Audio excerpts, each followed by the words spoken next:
Good morning, everyone. Good morning. Can everyone start taking a seat, please? We're going to get started.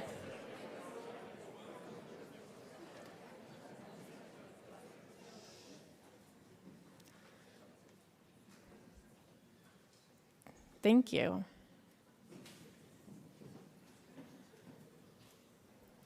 Welcome, everyone. I'm so excited to see everyone here. We're going to get started this morning. I'd like to introduce Chief Harry Wallace from the Unkechaug Nation and Sandi Brewster-Walker, the Executive Director and Government Affairs Officer for the Montaukett Nation.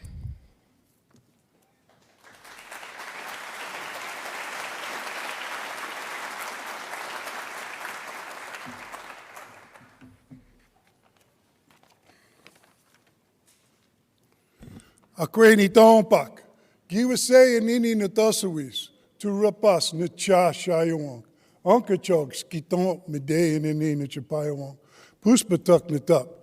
Greetings, my friends and relatives. My name is Harry Wallace, giwase nini in my language, which means hunter man. I'm a Turtle Clan, and I'm the elected chief of the Unkechaug Nation, which is about 20 miles that way. I'm really proud and honored to be a part of this introduction of your fabulous week. I hope you have. But I just wanted to begin some opening remarks, an opening prayer, and some opening remarks of acknowledgement of our territory here. And I just wanted to say, as I was coming up this morning and driving to Stony Brook, I saw a eastern box turtle on the road, laying on the road. And this is my way, we're Turtle Clan people. I decided, I gotta stop and let me help this guy, because he's just crossing the road. He's not moving anywhere, he's just crossing. But unfortunately, he'd already been run over. So I offered my tobacco. It's an amazing thing because these box turtles could live up to 100 years. And they only live within a maybe 10, 15 acre surrounding of where you find them. So leave them alone. They know where they are, you don't. Unfortunately, this one didn't make it. And it reminded me of what my opening statement to you all here, you people of science and understanding, is that on this earth, whether you believe in the origin of the species based on science, or whether you believe in the creation of man based on faith, whatever you believe, all of this was in existence before we got here. We create nothing except more of each other. So the only thing we can do, really, in essence, is to either do harm or not do harm. I learned a few weeks ago that 96.4% of all mammal biomass is human, and they're domesticated animals. That means the mammal wildlife is only 3.6% of all other life on this planet. And we control all of that. Well, we can cause harm to all of that. I don't say control, or not. So when you think of all your science there, and all the science and all the technology and all the wisdom that you bring here, we have an old saying in our way. It's very simple. Let us bring our good minds together and see what kind of life we can make for our children. It's an old saying. It was said by many chiefs, but one chief that it was recorded was a chief by the name of Sitting Bull. And that's how I remember it. So I pass this wisdom on to you because I don't know how much involvement you're going to have with the wisdom of our people, the science of our people, the knowledge of our people. You should be intimately engaged in that wisdom because it is essential to the survival of all living things. Because we're not environmentalists, we're not ecologists. We believe that the earth is our mother and that we have the responsibility and an obligation given to us by the Creator to care for her. And in so caring for her, she sustains us in life. And that's not a form of ecology, that is a form of belief, a way of life. And that's who we are. And so we hope that you, in your 4 days here, in learning and understanding and in sharing, you're a part of that. You take that part of that wisdom with you today. So I'm going to say this prayer. I was going to give you the long version, but I spoke with Rob Giovanni, and he says, give him the short version instead. So it's a very simple prayer, and all it does is say, is that we give thanks for all those blessings we have received. We give thanks. Our prayers are thanksgiving prayers. Okay? So we give thanks for all the blessings we receive. We give thanks for any future blessings we receive. We give thanks for this beautiful day. We give thanks for this land that we are on. And as always, because we respect our ancestors, we give thanks to our clan mothers and to our grandfathers. And it's a simple prayer. I'm going to say that prayer, and then afterwards, I will read the land acknowledgement on this territory. Okay, so I always say a prayer, grab a little tobacco. If any of you would like to share with that, as soon as these big opposable thumbs can open this package here. Okay. Uchi Tuanganak, Giwase Nini Natasuis, Turapas Nicha Shaiwa, Unkechaug Skitamp, Lichapira Puspatak Nitap, Ayana Mawanan, Putamps Naton Kusawagan. Masaki Manido, Kue Tumash, Unanimona, Ninimi Sinowonk. Masaki Manido, Katapatapayaman, Somi Wami Misiak. Katapatapayaman, Somi Wikunkish Misiak. Katapatapayaman, Somi Sitaka Aki Tontani Pawiak. Masaki Manido, Katapatapayaman, you Kistakwion Nonquak. Masaki Manido, Ayana Mawana, Somi Wami Nanax. Ayana Mawana, Somi Wami Naton Kusak. Manana Megiji money do. Manana Megiji money do. Manana Megiji money do. Manana Megiji money do. Wami ni tapia.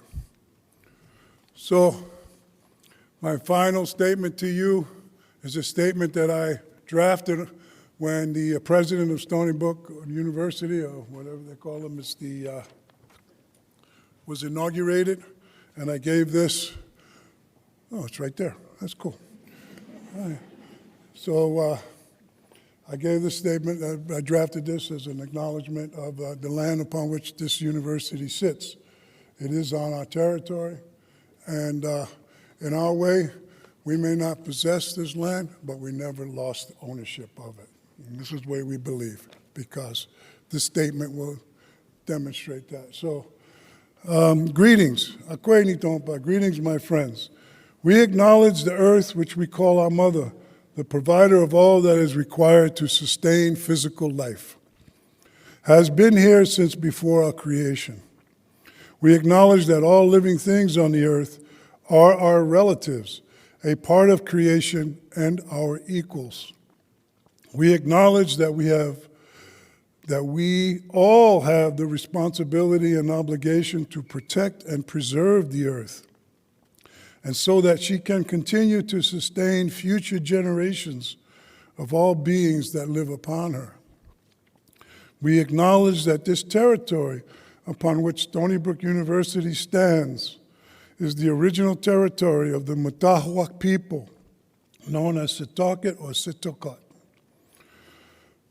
Montaukett means in our language, as I've been told, the place of rivers. The people of this island are known as Montaukett, meaning the people of the way of the heart.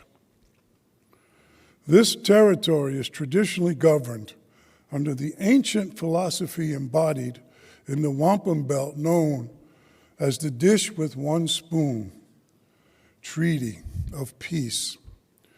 That dish with one spoon, treaty of peace, represents that all lands and resources are shared with those who come in peace. Finally, we acknowledge that the language of the territory is coastal Algonquin. It is a spiritual language derived from the sound of this land and must be spoken and heard with respect.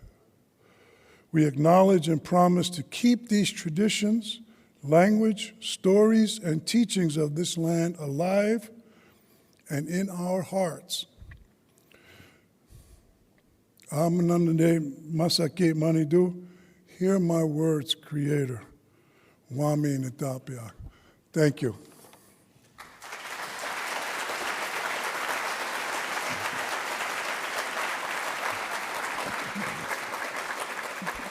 Good morning.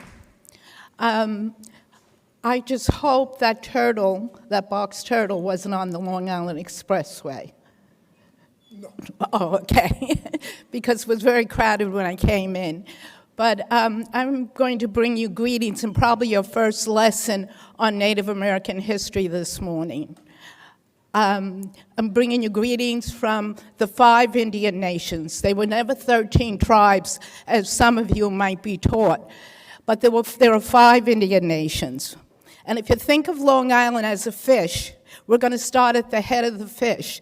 There were the Montaukett Indians, and they still exist, and they run all the way through Queens and part of Nassau.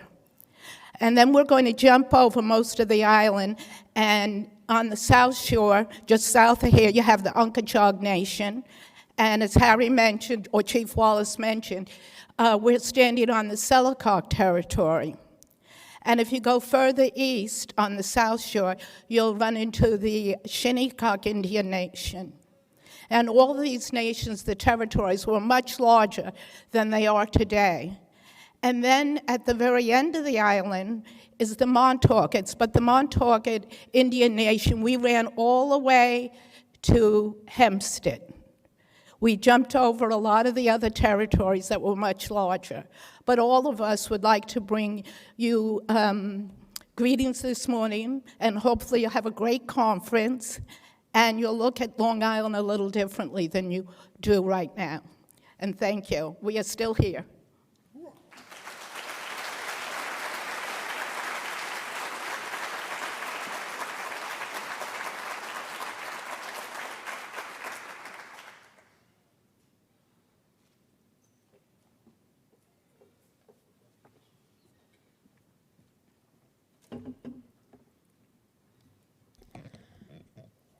Thank you to Chief Wallace and Executive Director Brewster-Walker. I think that was a really beautiful way to start our week and remind us of our kind of collective mission to do better, and also to really understand where we are in the history of the history of Long Island and the communities that are still here and interested in the work that we are doing. So I would like to officially say good morning to everyone and welcome to the 4th State of the Science Workshop on offshore wind energy, wildlife, and fisheries. Thank you to all of you who are here in person today, and also to those who are joining us online. On behalf of the New York State Energy Research and Development Authority, NYSERDA, and the New York State Offshore Wind Environmental Technical Working Group, or ETWIG, as we'll say for the rest of the week, I want to extend my sincere gratitude for your presence and participation this week. I'm Kate McClellan Press. I'm part of NYSERDA's Environmental Research Program, and I am the chair of the ETWIG. And before we start this morning, I want to I get a lot of pleasure that I get to thank everybody before we start and acknowledge the many, many people who have helped make this event happen and get everyone here today. So it's going to be a lot of thanks and then some logistics, and then we'll get into our agenda. So special thanks first to the members of the eTwig who have prioritized support for the State of the Science workshop for the past 7 years. Members of the eTwig dedicate, and that really means volunteer, significant amounts of their time to the work that we are doing to improve our understanding of the potential impacts of offshore wind development on the environment. And it's a pleasure to engage in that collective work with all of them and learn from them. So if you're part of the eTwig, please stand and wave, and thank you.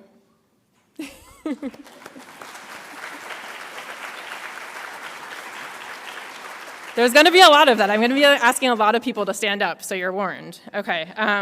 So for the past 3 State of the Science workshops, they were entitled Offshore Wind Energy and Wildlife. This year, we have expanded the workshop to highlight fisheries research, and I want to acknowledge the members of the Fisheries Technical Working Group, the FTWIG, for their partnership in coordinating and helping us to grow this event. So if you're a part of the FTWIG, please stand up and wave.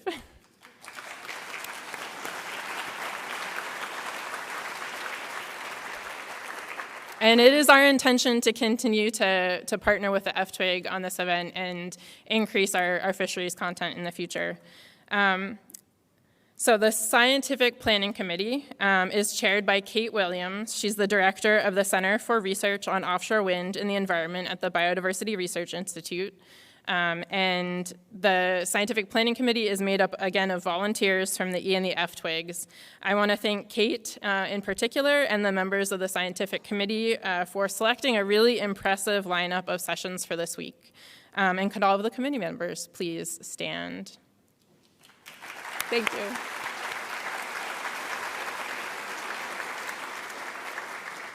You're going to see a lot of folks from Stony Brook running around and helping us. I want to acknowledge the teams at Stony Brook who have been incredibly flexible and accommodating as our event literally grew while we were planning it, and so I really appreciate them.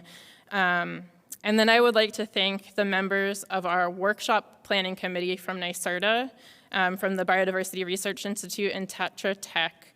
So if you're in this room, please stand or wave.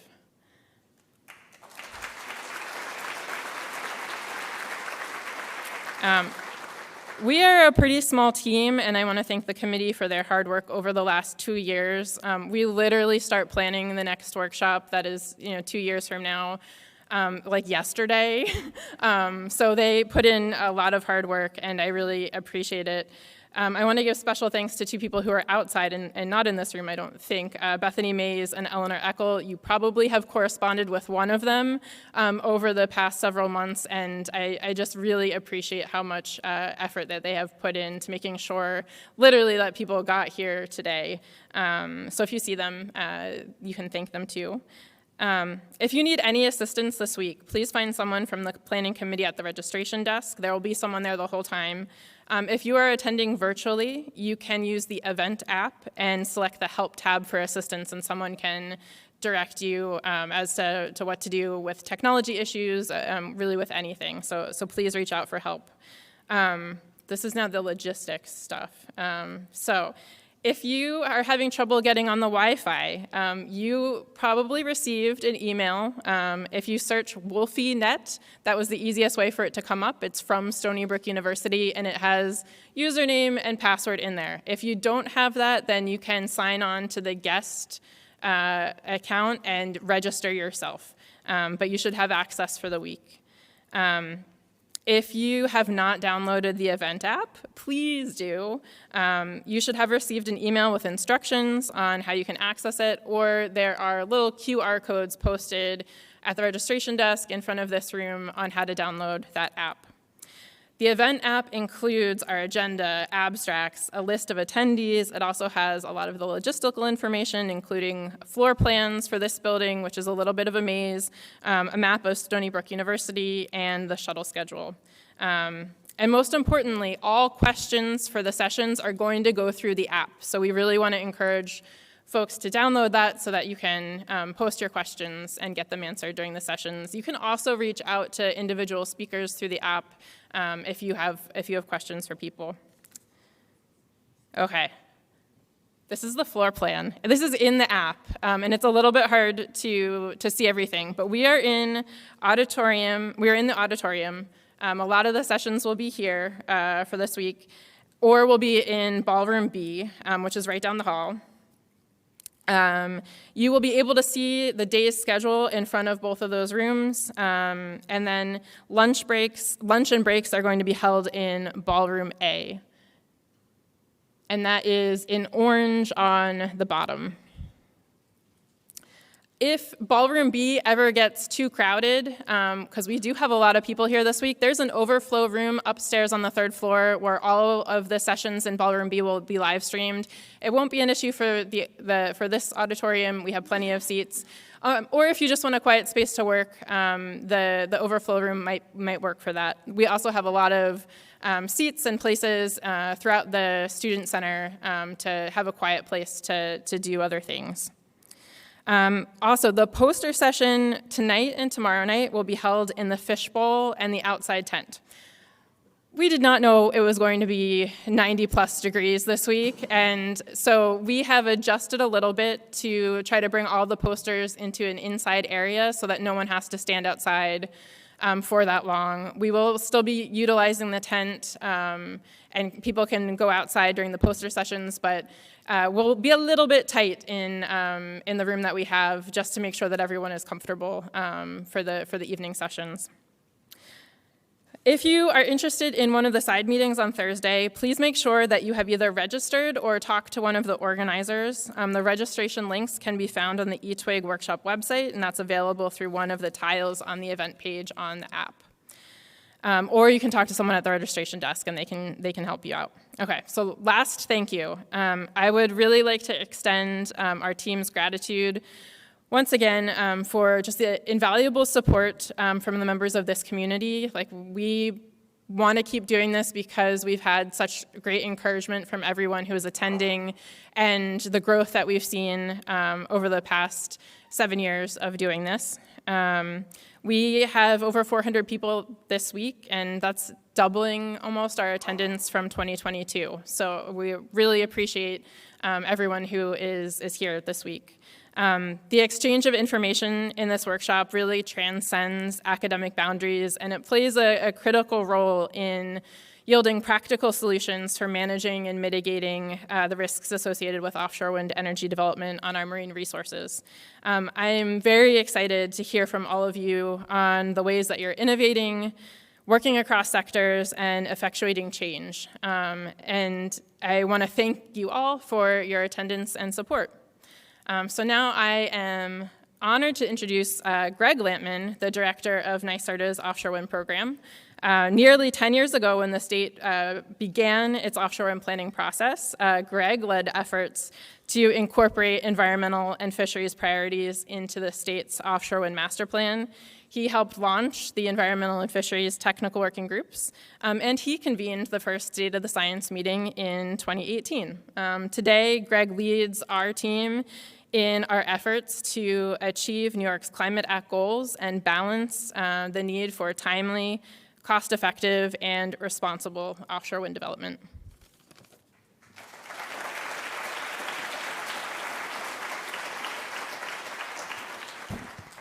Thank you, Kate. Actually, it's the 2018 conference where I first met Kate. She turned out just as an interested participant and ended up running the whole thing. So big kudos to Kate for taking over. So Greg Lampman, I'm responsible for the offshore wind development program at NYSERDA, which includes in part the research and the topics we're covering today, but also things like the procurement and supply chain development and related. But my background is in science. I'm an ecologist by training, and it always feels like old home when I come back to a science conference and get to hear presentations like we're going to have over the next week and see people that I worked with for a decade or more before my change in roles. So as Kate suggested, the first conference was in 2018, and we had 180 people attend.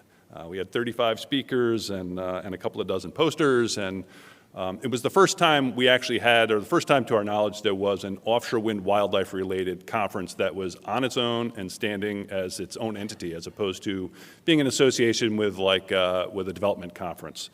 So it was a great start, and it really was all predicated on our offshore wind master plan, which we were working on in 2016, 2017, ultimately got published in 2018.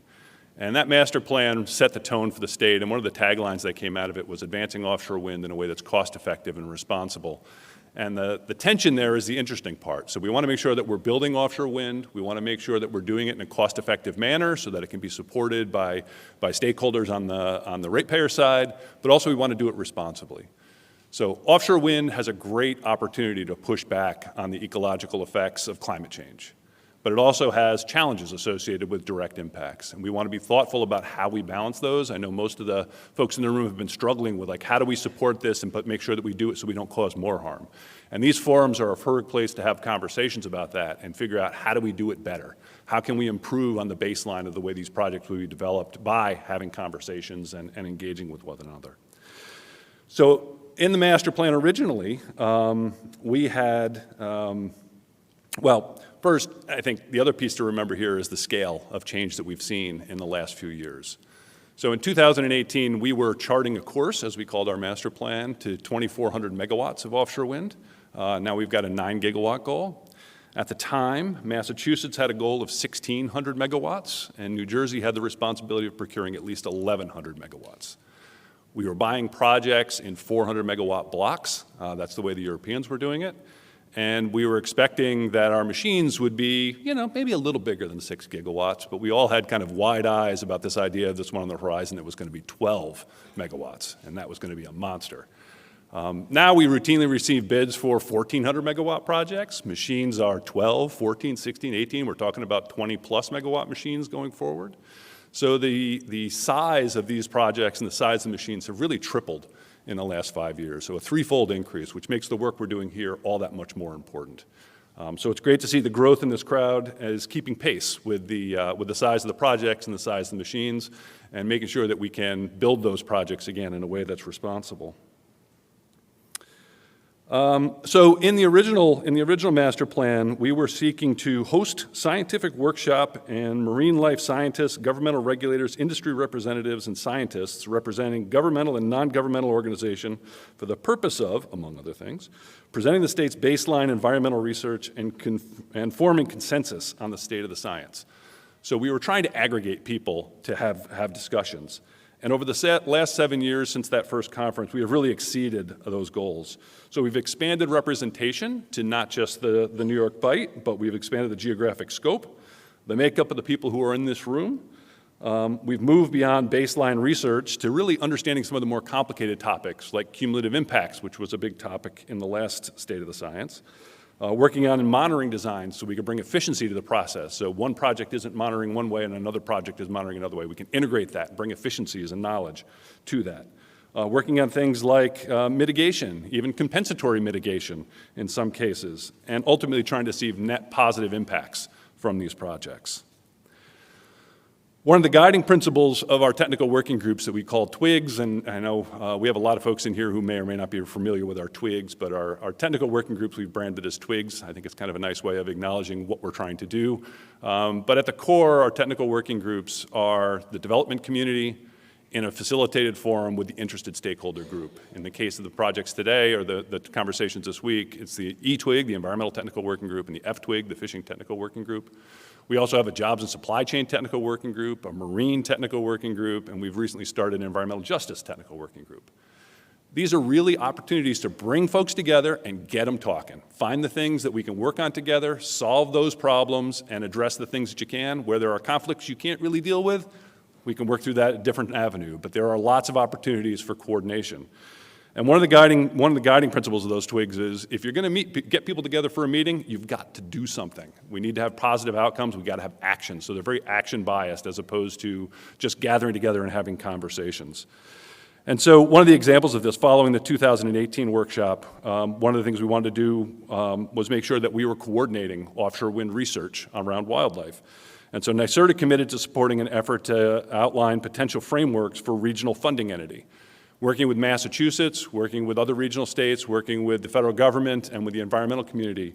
We started the Regional Wildlife Science, what we call it, RWSE back then, Regional Wildlife Science entity, right, which got changed to C, went to collaborative. But the RWSC has been at work for 3 years. They're going to be leading discussions this week on the implementation of their science plan, which they published last year. And so one of the things that came out of 18 was we need to start that organization. We worked together with a bunch of groups, got it up and running, and they're providing a lot of value to the conversations here today. In 2000, more than 200 experts came together, and we were working on cumulative impacts. How do we deal with the cumulative impacts piece?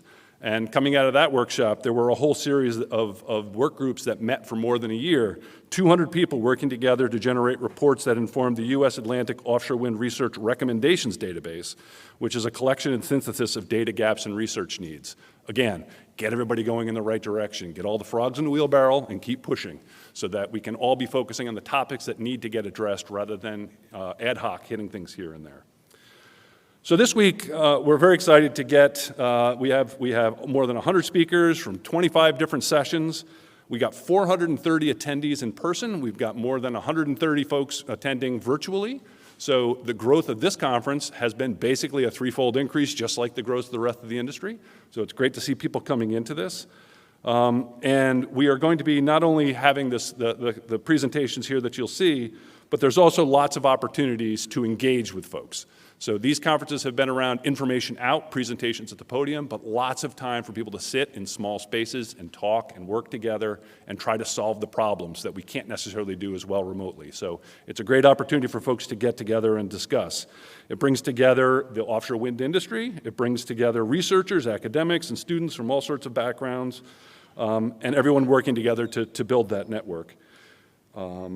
So multiple opportunities for engaging throughout the process, but we have a poster session tonight and another one tomorrow. And we're going to continue to host organizations. If your organization is interested in getting some space in the next meeting to where they can get together and talk and work because of the convenience of being in the same place and time, talk with Kate. We're happy to have you be part of that. On Thursday evening, the Regional Wildlife Science Collaborative is partnering with the Marine Technology Society to host a tech cafe. They're going to be demonstrating technologies through live demonstrations to understand how to monitor things better and progress the technologies along with the science. And again, we are prioritizing access to this conference, not just for in-person, but also virtually. So in this case, we are not only broadcasting the presentations, but the application allows for remote participants to ask questions, be involved in the conversations, and engage throughout. We're going to be posting that ultimately in the end, so if you're not able to make a session today, you'll be able to watch it online in the next one. So really trying to make sure that we can have as much engagement as we can. A lot of those folks who are participating remotely are participating from overseas and just couldn't get here. So we have a number of countries who are part of this process. So we also recognize that we need more help in the space of science related to offshore wind, wildlife, and fisheries. And we're always trying to recruit more gray matter to solve more problems, and in particular, bring a more diverse group of people to bear in the process. So one of the things that we were very proud to introduce is an opportunity for a student equity fund, which allows students from historically underrepresented groups in the sciences and in offshore wind to participate at no cost. So we have a number of those students participating. They've been tied up with mentors and will be moving through the space. And so it's an opportunity to try to recruit both the gray matter that they possess, their interest in the space, but also to expand and include more diversity in our thinking. So offshore wind really holds great promise for reducing our carbon footprint. And as I said, there's this tension always between the indirect benefits associated with it and the direct impacts associated with the projects themselves. Everyone does their soul searching on how to balance these things because we know ultimately having zero emission carbon energy sources is going to be good for the planet. But how do we make sure that we do it as well as we can? So it's meetings like this that really help us understand that, really put together the key underpinnings for the things that we need to do, both in our procurements and in our regulatory processes and through whatever mechanisms we can to try to make sure that these projects are built and advance in a way that's responsible and thoughtful. So over the next few years, I really encourage everybody to talk with the folks that you know, talk with the folks you don't know, pay attention to the presentations, and just engage across the board. And as Kate said, we are in the process now of already planning the next one. So if you have ideas of what we could or should be doing in the next round, please just let us know. So That's the prelude on the environmental side, but it's my pleasure to introduce next NYSERDA's president and CEO and our fearless leader, Doreen Harris.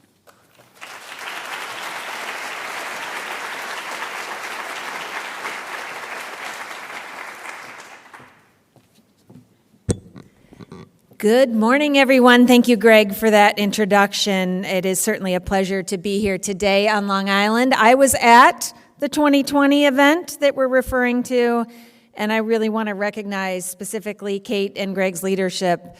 These things don't happen without truly a ton of work on the part of the NYSERDA team, and Kate and Greg have really been there, largely from the beginning to make sure this happens. I certainly do want to acknowledge Chief Wallace and Executive Director Brewster-Walker for not only the welcome but the acknowledgement.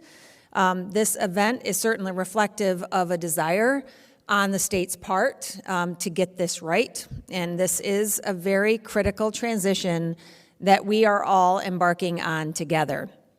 And really, when I think about offshore wind and the approach that we're taking to the deployment of this resource, it's reflective of a principle that Greg reflected on, a principle of how does one do this, but how does one do this in a manner that places this topic of responsibility at the center.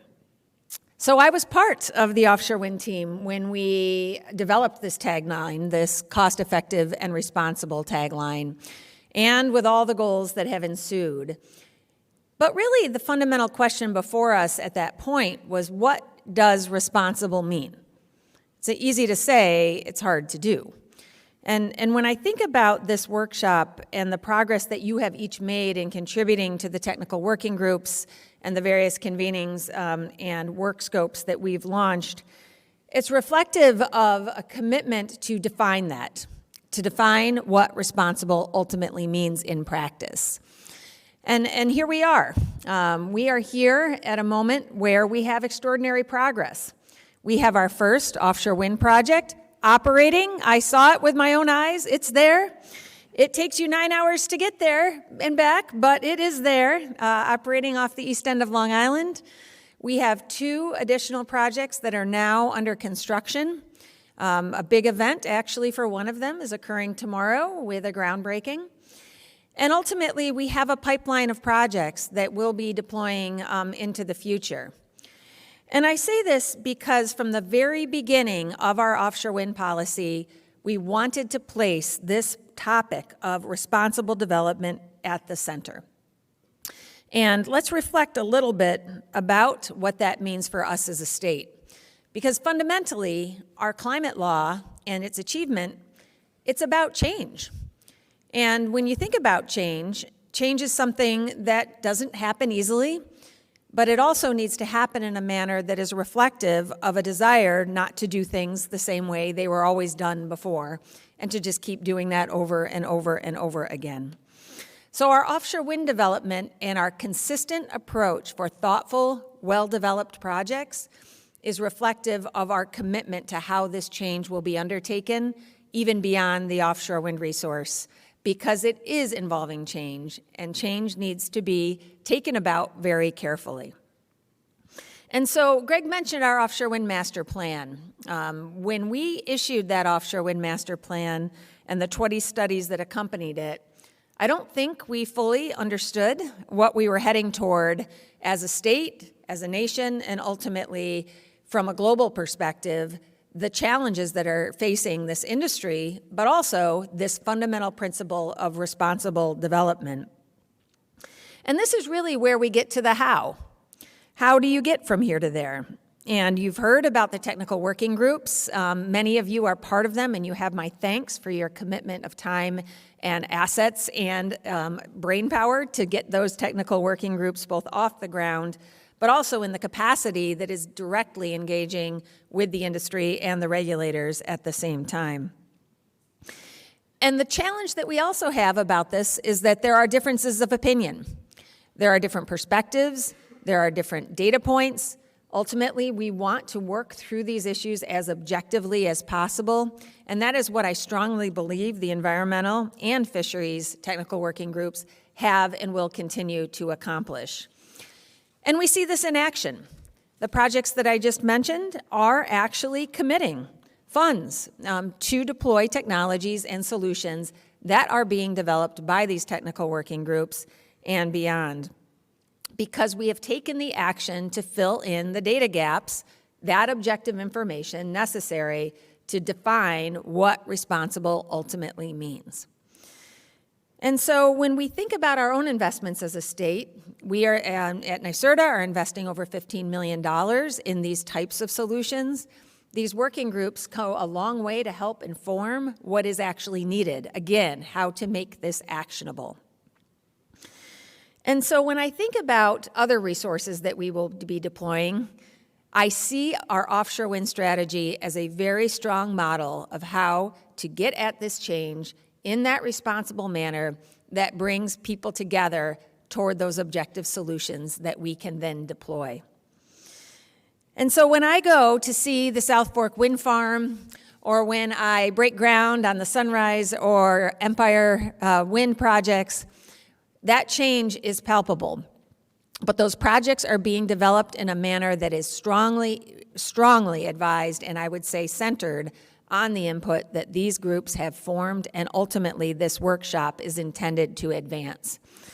So I'm very proud of the fact that we in New York not only are leading on the development of offshore wind, but leading on taking that very comprehensive view necessary to get this right. And so, my friends, this is just the beginning. There is another master plan in the works, had you heard? Because of the fact that this is just the beginning of this change as relates to offshore wind. And when we think about our next master plan, it's going to be tackling even more expansive issues as we look in deeper water, further from shore, different impacts, and different solutions that we may devise. And so ultimately, we are on a journey together. I hope you'll stay tuned and engaged as you are today. We'll be sharing more about this plan into the future. And as we look ahead, I am extraordinarily excited not only about what is happening with our offshore wind industry, but the ways in which each of us here today will contribute to developing that industry in that truly responsible manner. So on behalf of NYSERDA, I want to thank you for your commitment, for your time, for scaling up this incredible workshop and the state of the science leadership that I know we collectively can provide. I hope you enjoy not only today's program, but the entire event, and thank you again for having me. Over to you, Kate.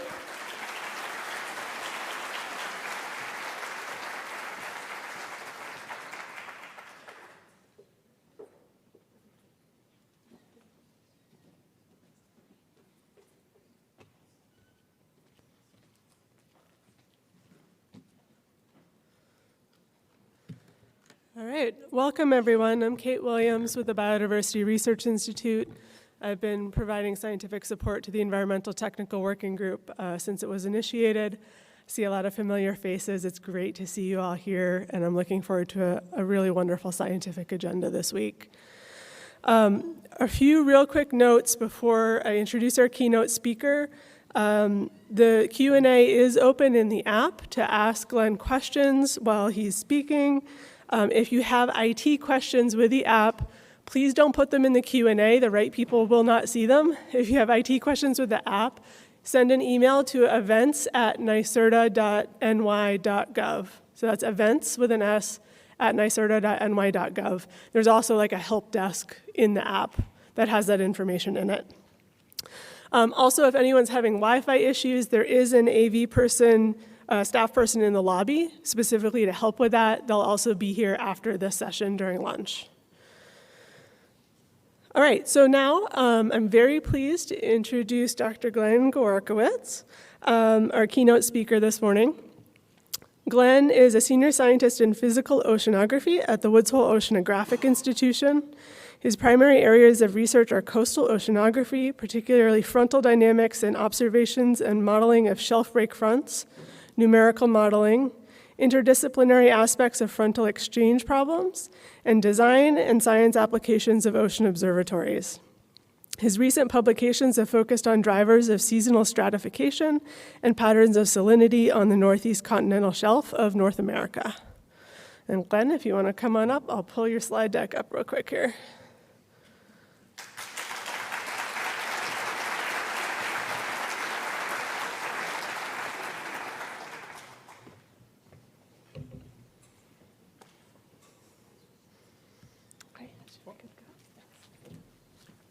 Well, thank you very much, Kate. It's a real honor to be here, and I was very much moved by Chief Wallace's sense of reverence to start the meeting. I much appreciate it. I also want to acknowledge Charlie Flagg, who was an inspiration early in my career, who's been a wonderful colleague for decades, and it's just so great to see him. So anyways, I'll be talking about climate change in the continental shelf and slope, forcing processes and impacts. And I've had a lot of people that I've interacted with, particularly over the last 4 months. Many of my colleagues at Woods Hole, I'll be showing a wide variety of data. And then also my colleagues at the Commercial Fisheries Research Foundation that I've been working with for 10 years now. And then also I want to acknowledge the informal group, the Squid Squad, run by Kim Hyde and Sarah Saloa at the Northeast Fisheries Science Center. We have weekly meetings where we talk about current fishing conditions and oceanography, and it's just been an amazing source of information for me to keep up to date on what's happening. And then also there's many people in the commercial fishing industry that I've interacted with. This has been a difficult year for the fishing industry, and I've had extensive discussions with people in Cape May, Point Judith, and Chatham about the current conditions there. Okay, I've a lot of ground to cover.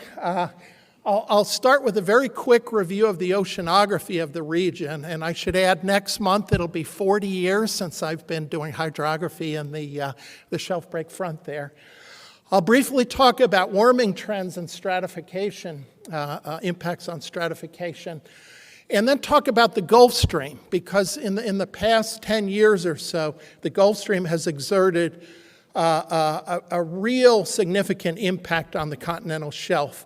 And I'd like to talk about one specific oceanographic process, mid-depth salinity maximum intrusions, by which essentially Gulf Stream waters can get across the continental shelf. I think most surprising part of my talk is the variability over the last 12 months, because I've been very concerned about warming in the region, and yet we've seen significant cooling in a freshwater layer near the surface, particularly this spring, and it's had a lot of impacts on the ecosystem. I'm certainly very interested in hearing more about many different aspects of the ecosystem. And then I will ask a question near the end. Is this a decadal shift? Is it a new type of manner in which fresh water is coming down from the Arctic?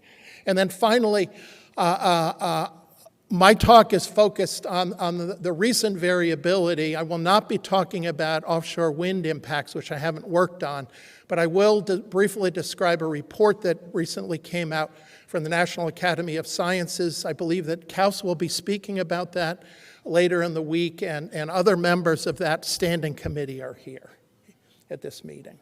Okay, so now the background of physical oceanography in the region. So the two primary current systems are the Gulf Stream, a western boundary current there that separates from the continental slope at Cape Hatteras, and that moves to the northeast, and it's a very important part of the global ocean circulation. It carries heat up to the north. But there's another current system that's also very important that brings cold fresh water down from the north, and that's the shelf break jet. And that's denoted by the blue line there on the figure on the left. Now, the Gulf Stream interacts with the continental shelf primarily through generating large eddies called warm core rings. And these tend to drift to the west and then interact with the edge of the continental shelf. When these get close to the edge of the continental shelf, they can get what are called streamers of shelf water to circulate in a clockwise manner around the warm core rings. That's denoted in the upper right part of the panel on the left there. And those streamers are extremely productive. The record I've heard is 58 sperm whales spotted in one streamer there. Now, if we look at the temperature and salinity near the edge of the continental shelf, this is from a climatology that my former student Chris Linder compiled. In the upper right panel, we can see a cross-shelf average of summer temperature. And there's a very important water mass called the cold pool there. And that's water that is cooled in the winter time there. And then during the spring and summer, seasonal warming occurs, and we get a warm layer on top of that cold pool. In recent years, the cold pool has been both warming and shrinking. The minimum temperature is usually set in early March there. At the edge of the cold pool, the offshore edge, that is the shelf break front, and that divides cold, fresh shelf water from warm, salty slope water. And there's up to a 7 to 11 degree Fahrenheit difference across those water masses there. Coincident with the temperature contrast is a salinity contrast, and that generally is about 2 practical salinity units difference across the front there. So there are big water mass differences within that front. So this is a complicated schematic of shelf break processes. It's a very dynamically complex region in the front, and I just want to point out a few notable things here. The different colors represent the front at the edge of the continental shelf. And above it is the shelf break jet, which is surface trapped. And typical velocities are about half a knot, but it's quite common to see the flow accelerate, particularly if a warm core ring is nearby, up to a knot. Now, one of the important things ecologically is that there is a convergence of the flow near the bottom, and the bottom boundary layer detaches and moves upward along the front and into the core of the shelf break jet there. That can bring nutrients, including nitrate, up into the euphotic zone in as short a time as 2 or 3 days there. So recycled nutrients can get up into the zone. And the 100-fathom line really lights up in terms of heat map of fishing activity there. There's a lot of fishing that goes on in that shelf break front. Another important aspect of the front is that there are lots of intrusions of warm, salty slope water that move onshore, and as I'll describe later, they're increasing in frequency. One in particular that I'll talk about the ecological impacts are mid-depth salinity maximum intrusions. And these have been known since the 1930s, but we've only recently started to map them in 3 dimensions there. There are also bottom intrusions that can bring nutrients up to 60 nautical miles inshore of the shelf break there. And these are also potentially very important ecologically. Okay. So the ways I've been thinking about variability in this region over the last 10 years are really threefold. And the first is the shelf research fleet that the Woods Hole Oceanographic operates with the Commercial Fisheries Research Foundation. And we have fishing vessels from Rhode Island that routinely collect CTD, conductivity temperature depth profiles in southern New England. And the figure on the left shows a map of the 901 profiles that have been collected over the last 10 years there. And we have 6 different rectangular zones across the continental shelf. One of the most important aspects of this process has been the dialogue. Twice a year, I go to Rhode Island, usually to Superior Trawl, and we talk about the data that the fishing community has collected, and I try and talk about ocean processes and how they may be changing. I have learned an incredible amount from the fishing community there, and this is an ongoing process. I do get texts and emails routinely when something unusual is happening either with the catch or the oceanographic conditions. The second way I've been able to think about the variability in the region is a large observatory that the National Science Foundation operated between 2015 through November 2022 as part of the Ocean Observatories Initiative. This was the Pioneer Array. It was explicitly designed to resolve the type of shelf break exchange processes that I showed in that schematic there. And it involved moorings, gliders, and autonomous underwater vehicles there. And we've learned an incredible amount from that array. The third way I've been learning things is through the weekly Squid Squad calls. So we talk every Friday morning at 10 a.m., and I frequently get asked very hard questions there, which I'm always delighted to attempt to answer there. But that's really given me a sense of understanding what's going on throughout time as opposed to my former academic schedule of do a cruise, 2 years later, see it appear in a journal, maybe 6 months after that have someone ask me one question about the paper. Okay, so now warming in the region. There's a long-term slow and steady warming. And these two figures are from a recent paper by Hendrik Grosselindemann and Svenja Ryan from my department at Woods Hole. And the panel on the left is actually a map of the rate of warming in the region. And you can see that really pretty much from Nova Scotia down to just north of Cape Hatteras, there's a warming trend. And the two hot spots are actually over the continental slope south of Georges Bank and the axis of the Gulf Stream separating at Cape Hatteras there. However, superimposed on this longer trend of warming are marine heat waves. And these are events lasting longer than 5 days and with temperatures that are in the top 10% of the previous 30 years worth of data on that one particular year day right there. And the big point here is that since 2010, there's been a big increase in the magnitude and duration of marine heat waves. So we're getting both the slow and steady warming as well as these heat waves. One that's been well studied, and indeed it was one of the archetypal events for the formation of the definition of the marine heat wave, was in 2012. And there was a 3.5 degree Fahrenheit warm anomaly that lasted for 6 months. Okay. One of the important impacts dynamically from the warming is changes in the near surface density of the ocean there.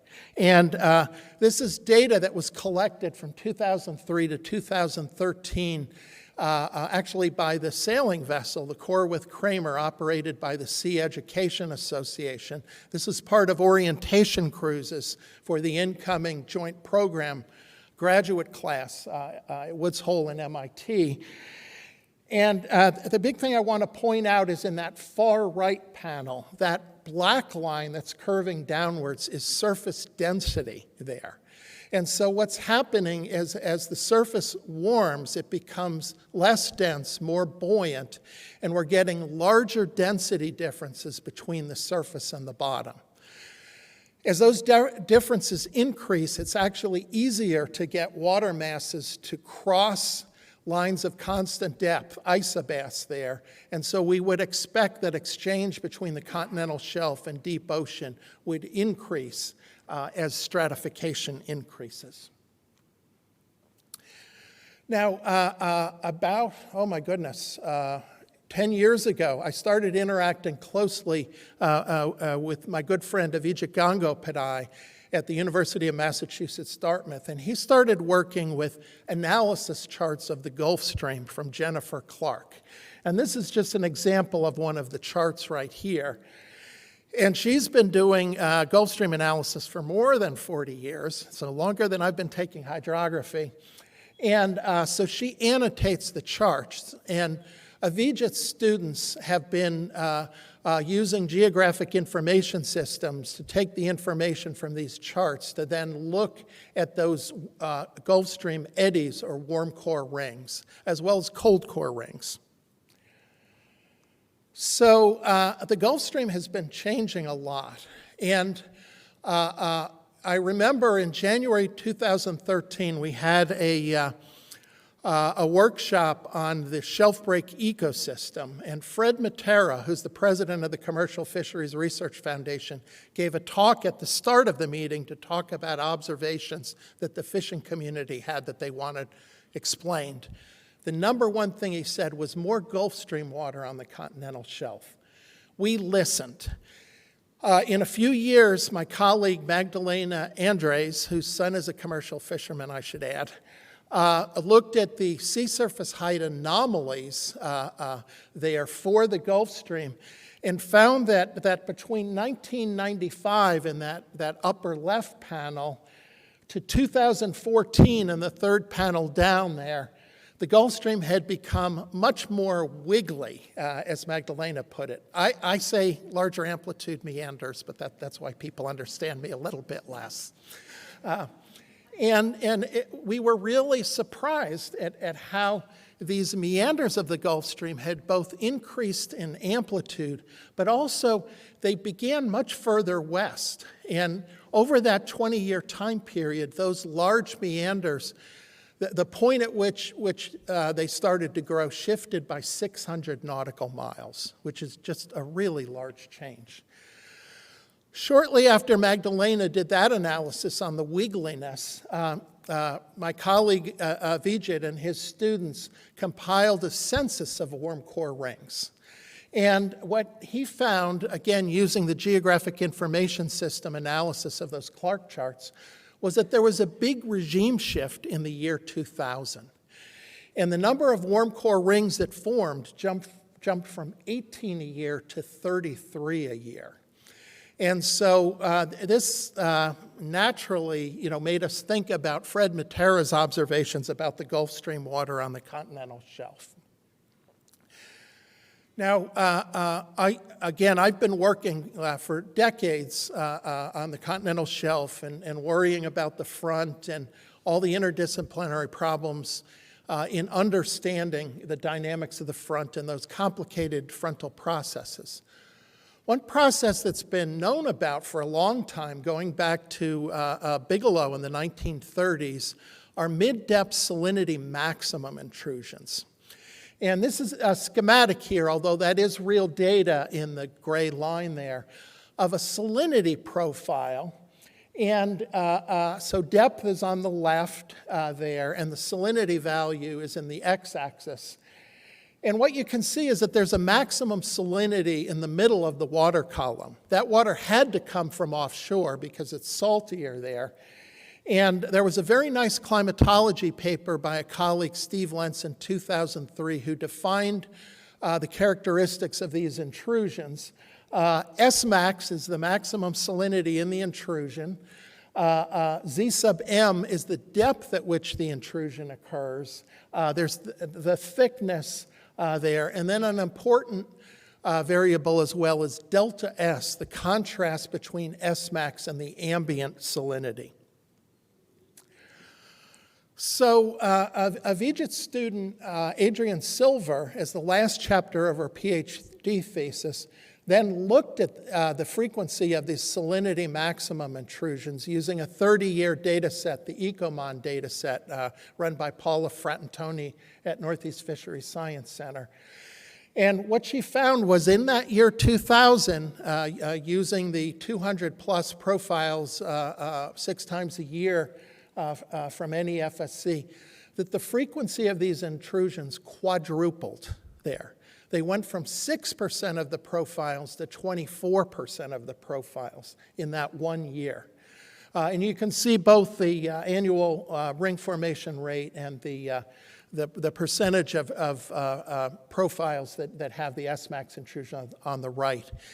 In addition, she found that 72% of the salinity max intrusions were within 30 nautical miles of a warm core ring. So it's pretty clear that warm core rings are associated with, and something about the ring interaction with the jet is driving these intrusions. I was delighted to hear that 11 days ago, a very, very, very nice paper came out in the Marine Ecology Progress Series entitled "The Gulf Stream Intrusions Associated with Extreme Seasonal Fluctuations Among Larval Fishes" by Sarah Weisberg et al.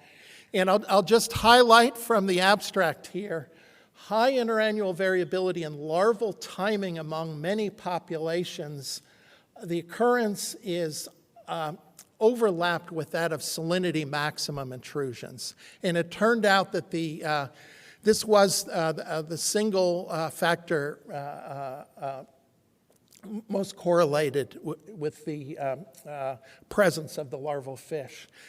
And I think that this is a very key point with generality here. The hydrodynamic processes connecting widely dispersed regions can strongly influence the phenology of fish. They did not find that steady warming was what determined when the larval fish appeared. It was this cross-shelf exchange process there. And so I have little doubt that there are many other ecological factors and processes that are affected by these intrusions.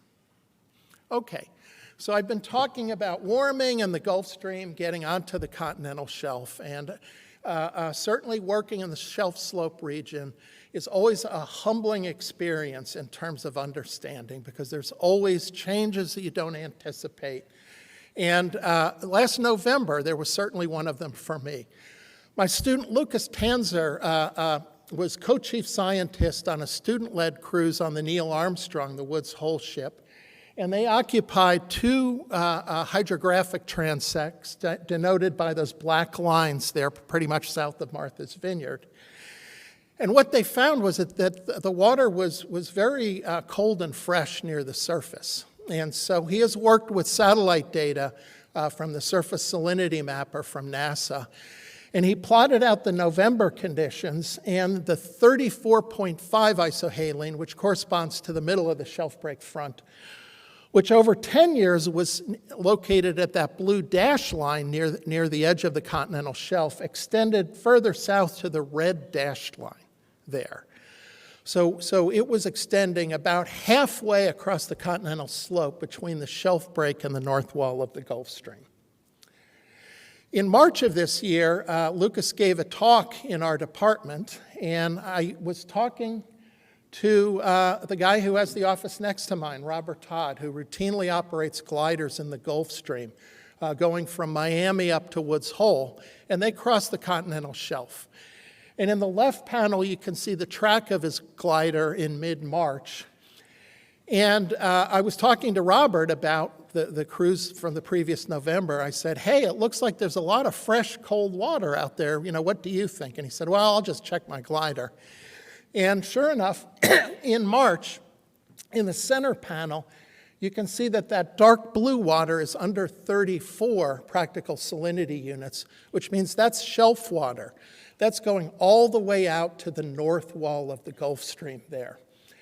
And he also confirmed that the temperatures were rather cold in that surface layer, under 8 degrees centigrade, or about 46 degrees Fahrenheit there, again confirming these cold, fresh conditions. So we can now look at this in the context of the 10 years of the Shelf Research Fleet. And this is a plot that Frank Barr, our engineer who's been with the Shelf Fleet since the start, routinely makes of the monthly averages. So there's 6 different lines there that represent those 6 rectangular zones there. And this is salinity. And we can see that the green arrows on the left show the presence of warm core rings. And so you can see that they light up with very high salinities there, 2015, 2017, 2019, 2021. But since about the middle of 2023, there's what I called at my last oceanographic update, the wall of blue there. We have not been having Gulf Stream water getting near the continental shelf. My colleague Avijit then ran the formation rate for warm core rings. There were only 18 that formed in 2023. The last year that there were that few warm core rings forming was 1995, which coincidentally was the non-wiggly plot from Magdalena's paper. Okay, so as I say, every week the Squid Squad has very stimulating discussions about both the oceanography as well as squid physiology and particularly the catch there from the fishing industry. And this figure in the lower left corner really caught my attention there, which is sea surface temperature anomalies relative to a 30-year mean. And this was Kim Hyde and Sarah Salua who produced this. You can see the red there, the worm anomalies are the Gulf Stream, but you can see that almost the entire continental slope is purple. The medium purple is 3 degrees centigrade cold, or 5 degrees Fahrenheit cold, and the absolute darkest parts are 5 degrees centigrade cold, or 9 degrees Fahrenheit cold. I was really, really surprised again by the magnitude of this. Another way of looking and seeing what's happening over the continental slope was a fortunate cruise opportunity. Magdalena Andres invited me to go on a cruise on the Roger Revelle, the Scripps ship, from Cape Hatteras up to Woods Hole. My primary role was as student wrangler because she took 8 students along and she couldn't direct them in a positive direction, given her inverted echo sounder deployments and recoveries. So in addition to organizing the ping pong tournament on board, I also did talk about science with the students there. And one of the amazing things that's developed because of the Squid Squad was I was in contact with 3 different fishing companies when we did this cruise. And there was a feature, and the figure on the right, the SST image, shows a Gulf Stream shingle right there that we wanted to investigate. And we were hopeful that short-fin squid ilex might be in this and that it might bring squid to the outer shelf because the squid had been very slow earlier in the spring. So I'll show 2 profiles from those star locations, the first in the shingle and the second at about the 2,000-meter isobath there over the continental slope. So I was expecting there to be very warm, salty water at the surface with a salinity of 36. But in fact, if you look at the profile on the left, the surface salinity was about 33.3 instead of 36. Again, that cold, fresh layer extended all the way to the north wall of the Gulf Stream. I really was not expecting that. And similarly, that other station at the 2,000-meter isobath, as we began our transect on shore, the surface salinity was 32.4 there. That should have been 35. Again, there's this big layer of cold, fresh water going all the way across the continental slope.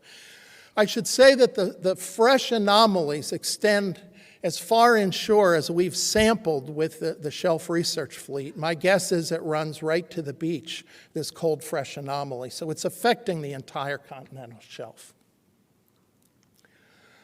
And then our most onshore station is at the middle of the continental shelf in about 75 meters of water, 200 feet. And the minimum temperatures were 6.2 degrees centigrade, which is 43 degrees Fahrenheit. That is 9 degrees Fahrenheit colder than it was last June, which indicates the magnitude of the change right here. You can also see on the right there's a small salinity maximum intrusion there as well. Okay, so my PhD student, Lucas Tenzer, is quite an energetic student, and so in his spare time, he decided to look at that surface salinity mapper and look at the timing of these fresh pulses. So these are now Hofmuller plots, and I'll just draw your attention to the middle panel there, which shows the change in salinity there. And so it's between about 1 and 1.5 practical salinity units. But I've marked with red arrows when the two major pulses occurred in August 2023, where it was primarily centered on the shelf break, probably associated with the shelf break jet, and then a second pulse in May of 2024. And so, again, this is over a huge area. We haven't computed the volume of fresh water taken to make it this fresh, but it's had huge ecological impacts. And then just finally, just very briefly, we have seen evidence of how cold and fresh it is from the Shelf Research Fleet profiles there. It got as fresh as 29.5 there, I believe, in April. Okay, so why is this happening? In 2021, Afonso Gonçalves Neto and his collaborators at URI published a paper showing that the Gulf Stream had moved well north, south of the Grand Banks. And they found that essentially, when the Gulf Stream moved further north, it led to much more recirculation of Labrador seawater coming down. And they said that this shutoff further upstream led to that decade of warming there. So you can see in the right-hand side, the lower panel, that's the average sea surface height there. And you can see the jump from the blue line to the red line. That's indicative of the Gulf Stream shifting north with higher sea surface temperature. So the magnitude of this sudden shift made me think about John Loder's work there from up in Canada. And he has some really, really nice papers in the early 2000s about the decadal shifts from the warm 1950s to the cold 1960s, and from the cold 1960s to the warm 1970s. And I would say that the magnitude of what we've seen in the last 12 months is on par with what he's seen as decadal shifts. Now, that's not any guarantee that we're going through a decadal shift right now, but what it does say is that it's worth considering, thinking about, and looking carefully at numerical models. I should add that on the right-hand side, in the lower two plots, are the differences between cold and warm. And the largest values always occur at the shelf break there due to lateral movements of the shelf break front. And then finally, Record, Pershing, and Rasher just have a preprint out in Oceanography magazine. I think it just came out 2 days ago. Pointing out the cold wave in the Gulf of Maine, and that in the Jordan Basin, in data from 250 meters depth, it is definitely cold and fresh. In terms of 2024, so far I have the red arrow pointing to it there. So not as cold as 2008, but still pretty cold relative to 2010 and on. I'm sure that there will be a lot more attention given to this cold, fresh pulse. Okay, so I said that I've had many, many conversations with people in the commercial fishing industry, and I just want to summarize a lot of conversations into a few key things. The illax, or short-fin squid, did not appear early in the season. We had a lot of discussions about this in the Squid Squad. And this is why we were looking closely at that shingle to see if that could be bringing squid on shore. Longfin squid, lalago, which is used for calamari, there has also not appeared in any substantial numbers. The peak of the season is normally July 4th. And I've had people from the different companies asking me, we don't know where the squid are. I think this is an open question there. Squid are very important because they cannot store fat. They're 95% protein. They are the ocean's energy bars there. And so I think that has impacts down the line. The scallop catch has not been good this year. And there was, of course, the scallop mortality event 2 winters ago that really has had a big impact on the population there. And then finally, this is anecdotal. I know there's a lot of people who are very quantitative about marine mammals in this room. But there have been a lot of marine mammals offshore south of New England. Sei whales have been as far south as New Jersey there, as my Rutgers friends have been pointing out. And there's also been a lot of pilot whales in the Nantucket Shoals region there. And also the incoming students noted a lot of pilot whales when they were on their sailing ship orientation cruise. So, to wrap things up, I have not talked about offshore wind or offshore wind impacts. My primary message is to let you know how large the changes are in the ocean to begin with. And it's going to be a challenge to figure out the offshore wind impacts given this level of variability in the shelf and slope system. We do have a really nice guide to how to move forward, and that's from a report that was released by a standing committee led by Eileen Hoffman last October. A number of members of the committee that wrote this report, which was, I believe, in record time, are in the room, and I believe Kaus is giving a talk about this report later. And then also, last week, there was a program to discuss how would you do field monitoring to actually answer those questions. And so with that, I'll stop and take very hard questions.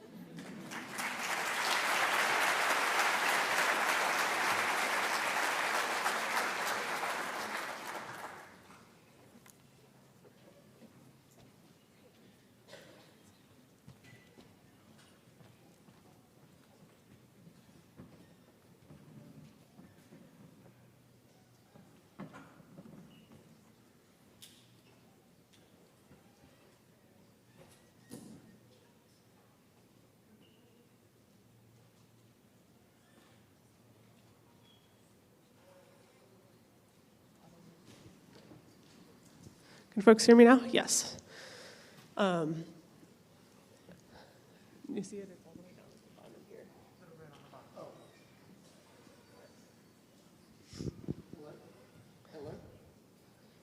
No, it doesn't. Hello?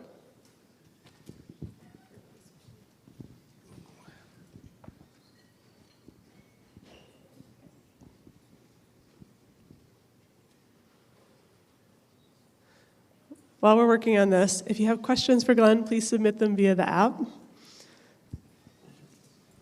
Hello, testing. Excellent. Thank you, Glen. That was super interesting. I guess to start off, I would say you talked a lot about this sort of cold, fresh water layer that we've been seeing very recently. And I was wondering if you could summarize a little bit more, like what might be causing that? And so that's why I showed that slide of the Gulf Stream position relative to the tail of the Grand Bank. And so it's possible that a Gulf Stream shift went in the other direction from 2008, and so allows more Labrador seawater to come around the corner. However, we also know that there is a lot of fresh water coming out of Greenland, and I believe there was a revised estimate about 6 months ago to account for meltwater underneath the glaciers that increased the amount by 40% there. And so one of the things I do also worry about or speculate about is whether or not a coastal current could form along the coast of Newfoundland, for example, so that fresh water would not just go along the shelf edge or the shelf break. The only way to answer these questions is subsurface observations. We can't rely on satellites for everything. All right, we've got a question from the audience. For the trend in marine heat waves, is that, I guess, separate from the long-term trend? So the speaker was saying that they thought the NEFC found that there was, once they sort of took that long-term warming trend out, there wasn't that trend in marine heat waves. Yes, it certainly reduced the trend, and that's why baselines are so important. And 30 years, depending when you have your start and finish time, can really affect those statistics. However, one thing that I think is really interesting about marine heat waves is a very recent trend for these dramatic heat domes. And last August, there was a gigantic heat dome that formed over the center of the country. I'm sorry, it was during July. But then in early August, there was a dramatic shift in pattern of rainfall because the low pressure systems could not go across the heat dome. They were actually diverted around the periphery of the heat dome, and they ended up dropping a lot of rain in northern New England. And I know that there's one town in northern Vermont that got 9 inches of rain in one day. And actually, that's where my daughter lives. But that's not the family record. The family record for rainfall in one day is when I was in northern Taiwan in 2017, and there were 27 inches of rain in one day in the port of Keelung. And literally, taxi cabs were floating away there because there was 4 to 5 feet of water in the road in the port. And that was because a tropical cyclone from the Bay of Bengal stalled over northern Taiwan for 2 days. It was really stunning. I guess sort of building off of that, and off of your answer to the previous question about what we might expect to see moving forward as there continues to be increased melting in the Arctic, as you were saying, like they're sort of expecting to see some of these same trends. What are sort of the long-term predictions for what we might see? You're raising your I love seeing your facial expression when you say that, Kate. This is always the question I have a hard time dealing with. And so until we can do something to reduce carbon emissions, trends are going to continue. I really do think we are going to see an increasing trend of fresh water coming into the region as well there. And what that's going to do is increase that stratification, the density differences from surface to bottom. Now, one of the things that does is stratification increases is then restricts nutrients from getting deeper into the euphotic zone in encouraging more primary productivity there. So that's one of the things that I'm concerned about. But I know that we have a lot of models with a lot of projections, many of them through 2100. The processes that I'm talking about, you need horizontal resolution of 1 to 2 kilometers to properly resolve. And this is a real problem.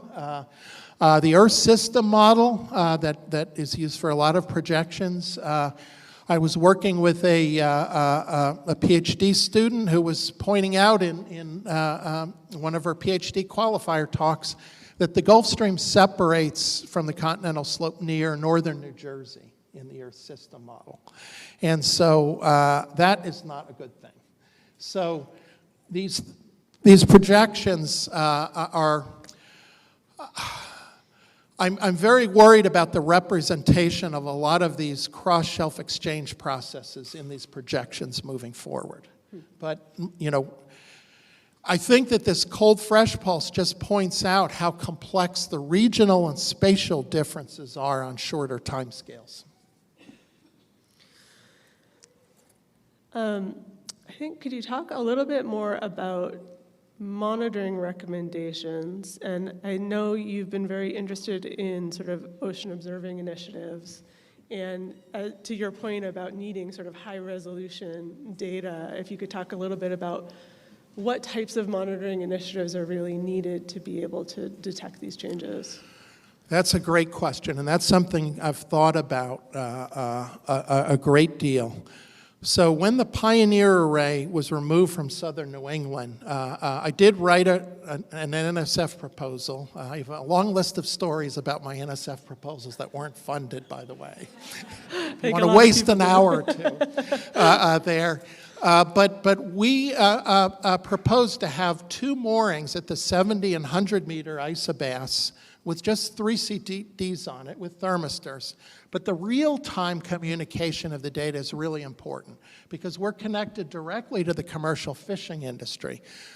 At mid-shelf, we will certainly need moored instruments around the periphery of the offshore wind development areas. And I was fortunate to be invited to that workshop last week where we talked about these in general. The suite of meteorological instrumentation and the offshore wind industry has been good about putting in met buoys and things like that. But we really need to see what's coming in from upstream. And there was an upstream glider line from the Pioneer Array, and that was really, really useful to see what was coming around the corner from the Gulf of Maine. And one of the changes in the Gulf of Maine, of course, was that big bloom last fall that was incredibly large. And, there's a question of where did that carbon all get carried to? Was that carried into the Middle Atlantic Bight? Did it go offshore? Did it drop into the Gulf of Maine basins? So we really need to be thinking about the connectivity of the system, I think. Great. Another question from the audience. Have you observed changes in the timing of seasonal stratification setup and breakdown? And do the timescales of these trends match the timescale of the shelf break variability that you were talking about?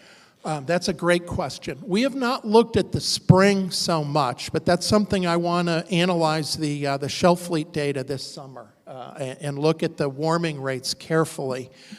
But my student, Lucas Tanzer, there, actually had a paper come out about a year ago on the timing of the breakdown of stratification. And from the Pioneer Array, the average breakdown occurred in mid-October, but it was plus or minus 1 month. And so the timing of synoptic weather events is critically important in the timing of the breakdown of the stratification. Great. We have a question about the cold pool, and I had the same question when you were talking. And I think trying to understand some of the trends you were talking about with the sort of shrinking and warming cold pool, but then you were also saying that increasing temperatures at the surface were leading to increased stratification. So I guess what the drivers are in the changes in the cold pool. Yes. And also, I will say that I defer to my Rutgers colleagues about cold pool calculations there. Josh, Travis, and Grace, I know that they, particularly with their regular glider deployments, have been doing superb observations of the cold pool. But it has been warming, and there actually is a cold pool index at the Northeast Fisheries Science Center. Always includes time series of in their State of the Ecosystem report that's very useful there.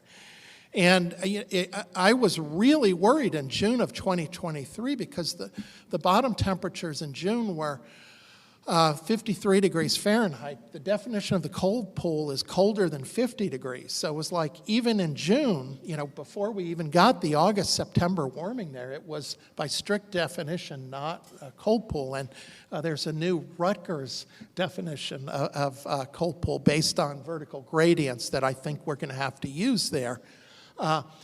But it really gets into, the issue of the 2 different layers, the surface layer and the cold pool layer there.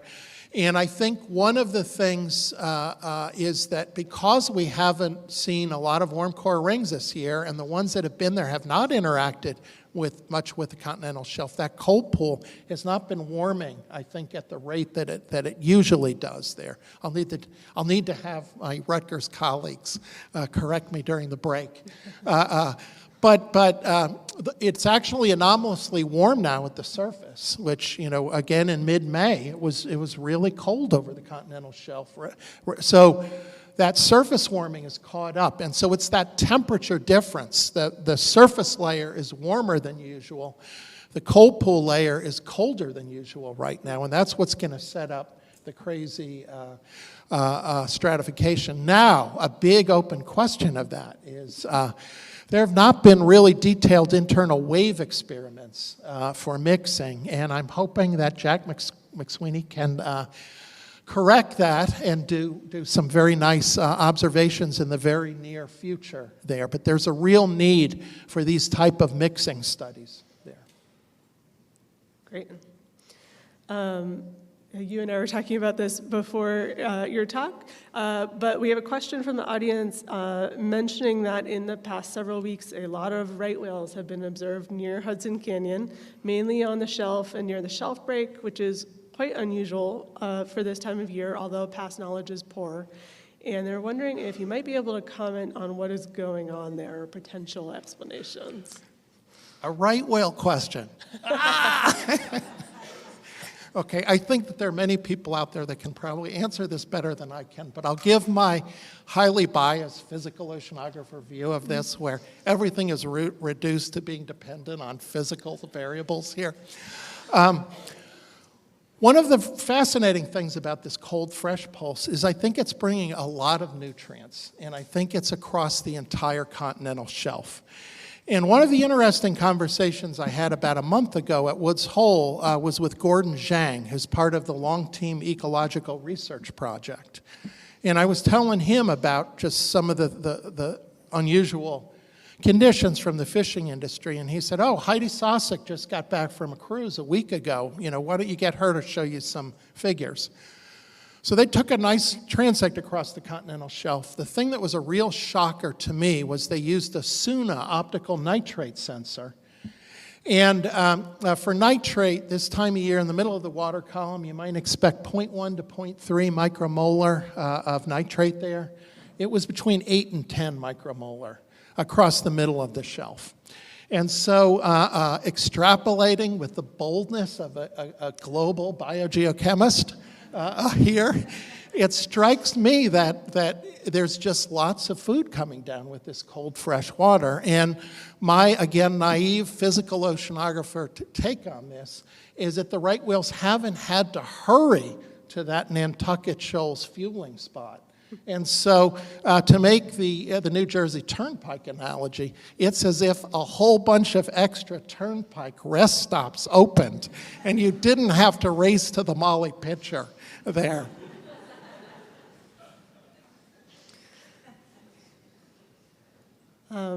So I know you haven't worked much specifically on offshore wind, but we do have a question about what physical processes you think might be most important to consider from offshore wind, and at what scale, whether we're talking sort of local versus regional, and how decision makers should be thinking about oceanographic changes and physical processes when they're That's a great question, and that's why I showed that picture of the report on my last slide, because it's dealt with very directly in the report. But I'll add my own personal 2 cents on this. I think the whole issue of stratification is really, really important, and the question of how much mixing goes on, and it's the wakes behind the monopiles there, and then also how they interact with each other. And I believe that a lot of the numerical modeling has been fairly idealized. It makes sense. We want to understand the physics. But I just showed the kind of processes, you know, that are occurring. So what happens when one of these salinity maximum intrusions comes up against a monopile there? There's a number of other processes that I can imagine. How is the internal wave field modified as it goes through a field of monopiles? I really think that report lays out really, really nice focused questions, and it's at 3 different scales: the turbine scale, the development area scale, and that's sort of cumulative effects, and then the regional scale. And really, my talk was all about the regional scale there. But I think how this variability then interacts with the turbine field, I think is a big question. So we have a related question specifically about whether changes in ocean circulation from offshore wind farms could potentially affect or exacerbate the meandering of the Gulf Stream? Oh, that's a good question. I hadn't thought about that. So, off the top of my head, I would say that it would probably be the development areas off of Virginia and in the really southern part of the Mid-Atlantic Bight that might change the water mass properties. And I didn't talk directly about the circulation near Cape Hatteras, but that is where all this continental shelf water diverts offshore, right by Diamond Shoals there, and that there's a water mass within the Gulf Stream called the Ford water, and that's that Mid-Atlantic shelf water. It's an anomalous layer in the Gulf Stream. Well, now we've added a whole bunch more fresh water, and so I don't know how that affects the meandering pattern there. I think that those development areas, Virginia, I'll say south of Chesapeake Bay there, they may change the water mass properties, and that would be the way. I wouldn't think it would be an order one effect there. All right, we're just about done. We're out of time. I have one last question for you, which is about the Squid Squad, which you mentioned multiple times, and whether you have seen attitudes in relation to offshore wind changing or not among fishermen engaged in that kind of active research. And can you speak to how your own attitudes in research have shifted because of that collaboration? That's a good question, and I would say that there are people that who have worked very constructively, and I'm thinking specifically of Fred Matera, who's been involved in a lot of negotiations, particularly with the spacing of the platforms there. And so I think that I have not seen big shifts myself there, and I've heard a full range of opinions, from complete opposition to people that are working closely with offshore wind to developers to do things. So I think that there's a wide spectrum, and I've seen a fair amount of it there. I tend to mostly want to talk about temperature and squid, and occasionally sea monsters when I can work it in, but I can't always work it in. All right, Glenn, thank you so much for your time. This has really been terrific.